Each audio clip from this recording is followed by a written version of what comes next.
What's going on, everyone? So, according to Shams, the Spurs are expected to start Victor Wembanyama at the power forward. I expect him to play power forward, the forward position, to start off his NBA career, and the Spurs will look for Zach Collins to be the guy to provide size next to Victor Wembanyama in the front court. Now, this is something that I don't think is a real surprise or shocker to anybody.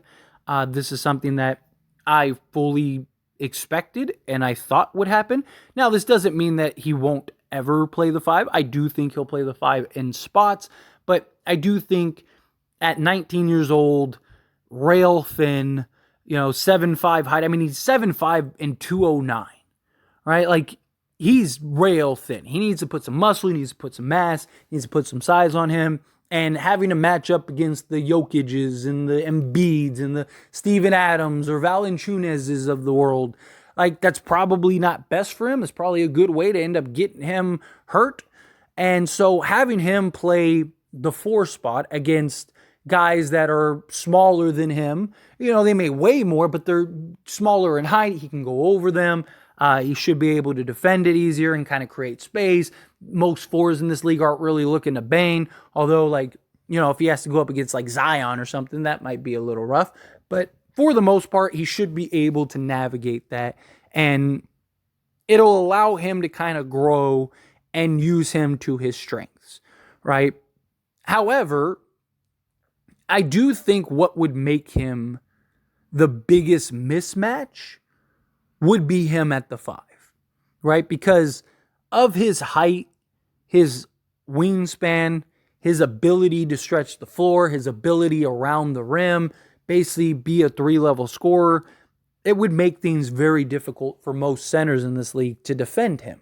Very difficult for many defenders in this league to defend him, right? Like, think of guys like Karl Anthony Towns, Anthony Davis, Joel Embiid, even Jokic, right? Like, because they are so good offensively, when they play the 5, they become a mismatch. They become difficult to really defend and stop.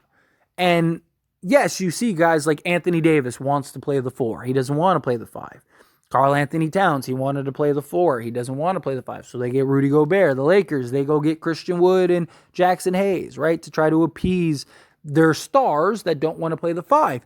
But in the same breath, you're taking away what makes them so special, right? Because they are so good around the rim. Yes, they can dominate around the basket, but they can also stretch you out, which just opens up so many possibilities. Where, you look at like Minnesota, for example, and Rudy Gobert outside of like 8 feet is irrelevant on the offensive end, right? So Karl Anthony Towns just basically becomes, you lose what makes him so special, because now he's basically just a 3-point shooter out on the perimeter. You might as well be Aaron Gordon or Draymond Green or whatever. Yeah, maybe he's a better shooter than Draymond, but you get my point, right? The thing that makes him so special is his ability to basically be unstoppable around the rim. And then at any point, he could just stretch you out and allow Anthony Edwards to just get a free lane to the basket, because you have to bring your big out to him because he's such a threat from 3-point range and the mid-range, right? Like, things like that. That's what I think Victor Wembanyama will end up eventually making him special, right? Think of guys like even Kristaps Porzingis, right? That's what makes him so special. Yeah, he's great around the rim, but he can also stretch out and knock it down on an efficient clip.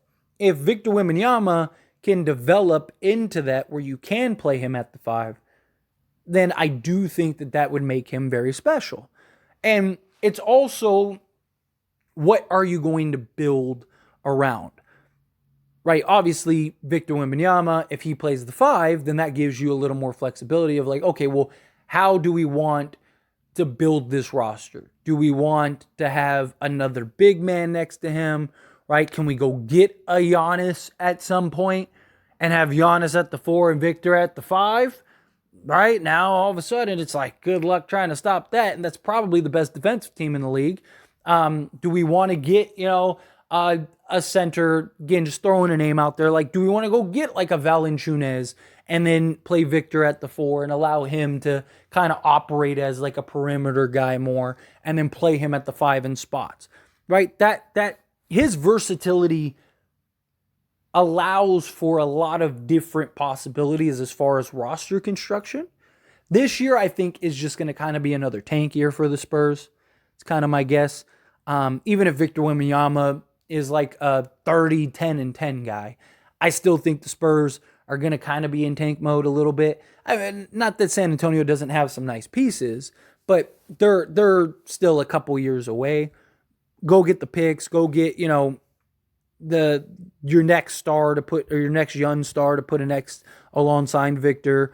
You got guys, Keldon Johnson, Jeremy Sohan, Zach Collins. I do like Zach Collins next to Victor, at least momentarily, right? I think Zach Collins is better as a backup than he is as a starter, but for now, right, I don't think that that's bad. They have, Devin Vassell, I think is a solid player, right? You got Trey Jones. You got some nice core pieces, some nice young pieces that I really do think you could have some success and kind of allow this youth and this core to kind of grow together. But how many of these guys outside of Victor Wembanyama do you look at and go like, all right, those are the cornerstones, right? Like that's kind of my problem with the Spurs is that like, Jeremy Sohan, I like him as a player. I think he's great. He kind of reminds me of like a new school Dennis Rodman. Part of it is probably hair. Probably part of it is the way he plays, right? But I don't really think he's like the starting level unless you're playing him at the power forward alongside Victor, and he's kind of playing in that like Draymond role. Keldon Johnson, right? I think he's a solid player. Personally, I don't think he's that guy that has that next step potential, right? That's the guy that, you could play alongside Victor. Vassell, I think, is a nice player, but again, I'm not like super sold on him. Trey Jones, I think he could be serviceable point guard, right? I think kind of like his brother, right? I think he's a guy that could, be a nice complementary piece with the right core on the court. But outside of Victor, there's not anybody that I really look at and go, man, that's the guy, right? So if I'm San Antonio, kind of using this season as like a test season, right? You continue to tank. You kind of see which guys of your young guys do you really like? Which guys do you want to maybe look to maybe trade, right? Can you kind of get some of these guys highlighted a little more to maybe where teams kind of get interested and go, oh man, he could be a solid piece, right? Like, he's a young piece that can make for a nice package to go get a guy, right? Like, and then hopefully in the draft, maybe you could draft somebody that is now that guy next to Victor. And now you're looking to kind of move towards that dynasty. But look, I fully expect San Antonio at some point to be a championship contender, right? They're too good of an organization. They're too structured, right? They got the guy in Victor Wembanyama. If he's anything close to what he's projected and expected to be, then Spurs are set, right? And him playing power forward, I do think makes the most sense right now. But I do think at some point you're probably going to have to move him to the center position because I think that that's what will make him will take him to that next step, right? That's what will make him that much more of a mismatch because guys his size aren't going to be able to defend him and stay with him. And, it'll make for an awkward matchup night in and night out. But he's got to put on some size. He's got to put on some muscle. He's got to put on some weight. Again, he's 19, right? He's a kid. He hasn't even gotten into his grown man body yet. There's still a lot of time between now and then, but I do like the upside. I do like the promise. I do think he has the potential. There's a lot of hype on this kid's shoulders. There's a lot of question marks on this kid's shoulders. And he's going to have to live up to a lot of that. He's going to have his good moments. He's going to have his bad moments, right? He's going to have those games where he just looks everything that everyone thinks he is and then some. And he's going to have those moments where he looks a little lackluster. But that's all part of the game of basketball, right? Everybody has those stretches.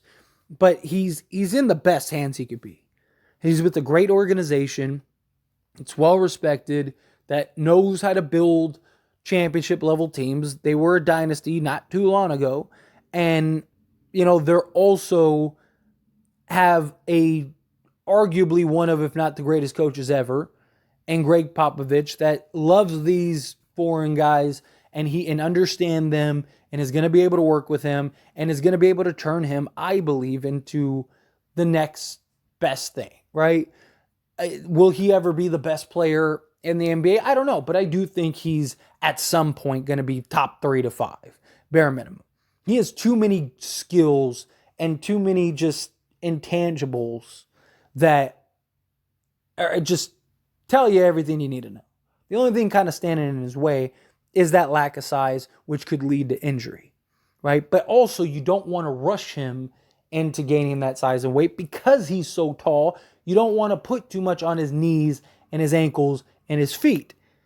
So it's kind of this awkward area where it's like, okay, like you need to get him more muscular, more physical, more strong. And I don't know, maybe he does become the next great power forward, right? Maybe he's so good at that power forward position that that's what you're doing. You're just leaving him there. Could be a possibility, absolutely. But even like Tim Duncan played center at times, right? So you're going to need him to kind of be able to play either, right, on any given night. But anyway, as always, this is a discussion, so I pass a question on you. Let me know your thoughts and opinions down in the comments below. What do you think? How do you feel?